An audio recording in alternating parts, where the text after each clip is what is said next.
Hey, what's up, everybody? It's Metal Biker Dude coming at you here.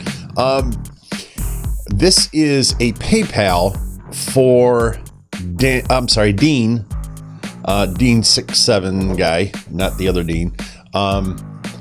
And so he said that he wanted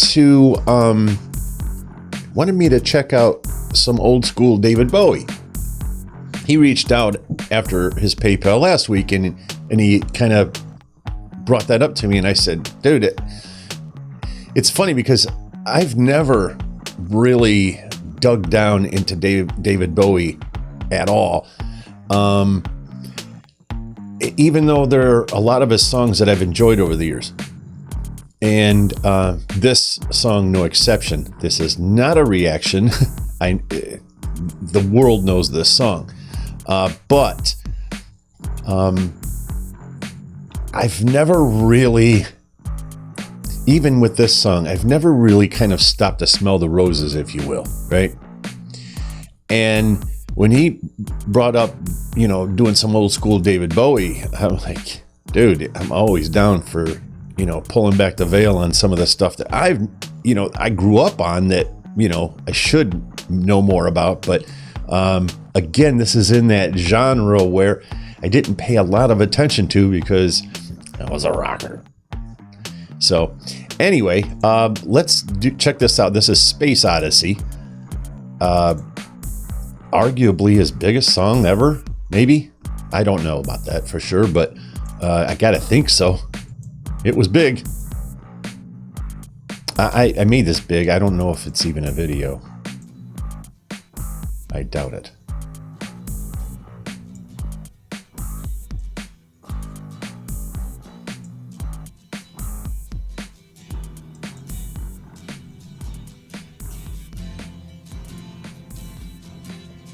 This is kind of cool, though.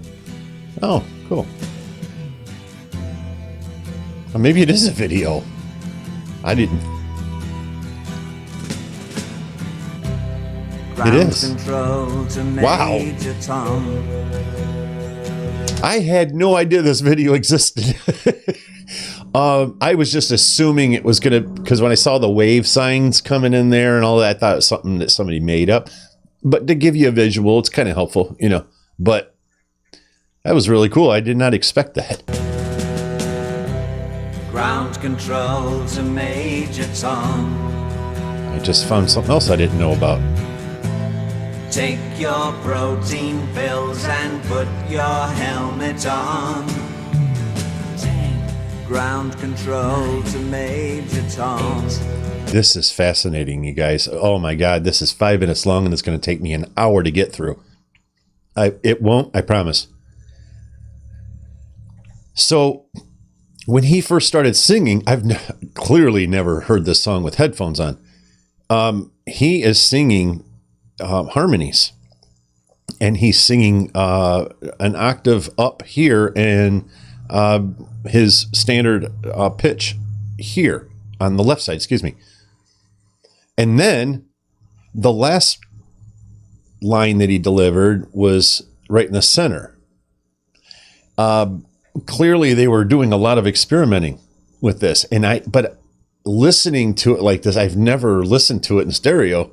It's always been in a vehicle or something like that. By the way, I'm loving this jumbo J45 guitar here. But the panning of that was so unique because when you listen to it, it kind of sounds like it's in the middle, right? But when you harmonize like that, that's how your ears perceive it. But when you split it left and right, it makes it a lot easier to discern. 7, 6, commencing countdown, engines on. 3, 2, check ignition, and may God's love be with you.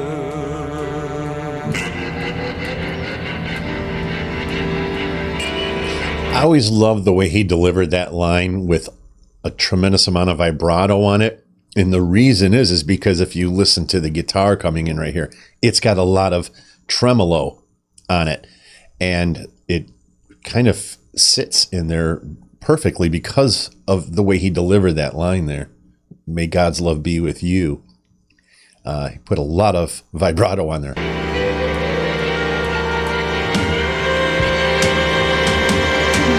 This is ground control to Major Tom. You've really made the grade, and the papers want to know whose shirts you wear. Now it's time to leave the capsule if you dare. Okay, so I'm not going to go into music theory, I promise, but when he's singing these harmonies, he's singing the octave, and there's different ways of singing harmonies. You can sing the third, the fifth, the seventh, the ninth, the octave. You can. There's different ways. There's any way of really doing it, but what's most pleasant on the ears are those that I mentioned, and that. But his is the octave, which is why it sounds centered. You know, so that's really cool, man. This is Major Tom to ground control. I'm stepping through the door, and I'm floating in the most peculiar way, and the stars look very different today. For here am I sitting in a tin can. The lyrics are amazing in this song. I laughed because I don't know if anybody saw the movie, Adam Sandler movie, Mr. whatever that's called. The one with the butler that ends up getting $1 billion or whatever. They sang this song while they were on the plane, and it was just kind of funny. That's why it all came rushing back. But these lyrics, although they were having fun with them in the movie, they're really, really good. Just like the music, the lyrics are taking you on a journey. And that's why this song is as massive as it is. It's a space odyssey. You're going through time and you're traveling through space, and you're paying attention to the things that you're seeing along the way and all of these things. And that's clearly what he's writing about here. And it's beautiful and scary, right?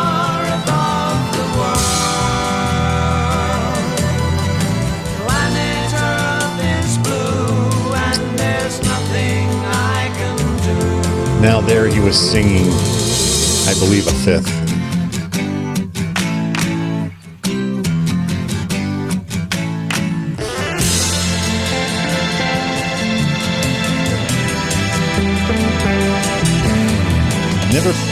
I never paid a lot of attention to those strings before either. They're actually really beautiful.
Oh, I never noticed that. He said far above the moon that time.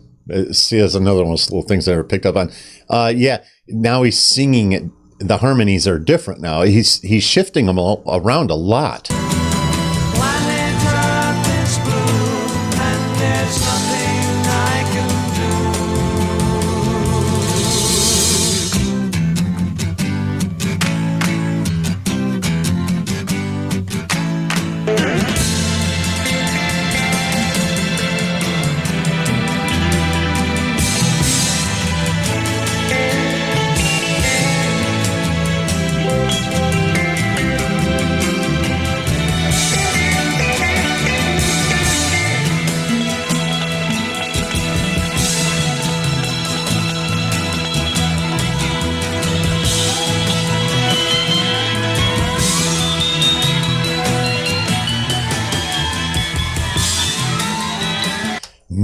Oh man.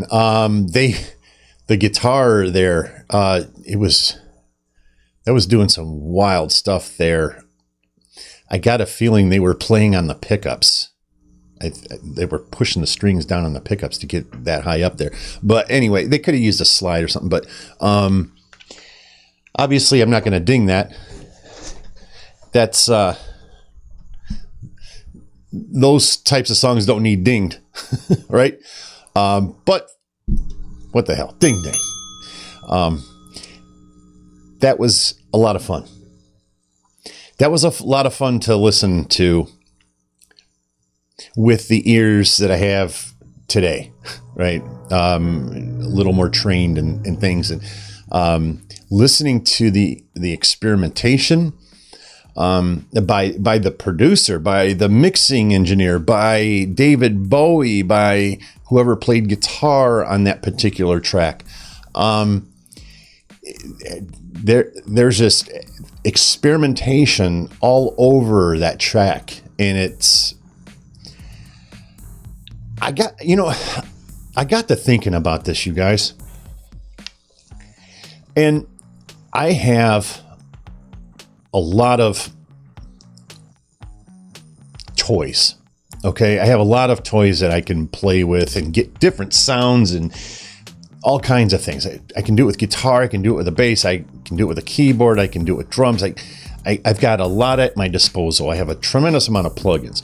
I have all of these things. I have guitar pedals just sitting around collecting dust. I got this for Christmas. Have yet to even plug it in. I mean, this is a common problem, and I think a lot of people have this problem that create music. It's too much. And this is the point that I've come to lately. It's too much stuff, and you have too many choices. And with music like that, they didn't have a lot of choices, so they had to maximize everything they had. They were using some sort, I'm guessing it was an Echoplex, but some sort of delay pedal on there, right? This was very in its infancy at this point still. Digital delay and digital reverbs and things like that were a long way off at this point. There were so many limitations that you had to really, really maximize everything that you did have. Your guitar amplifier needed to be maxed out, to get those roaring tones that you needed.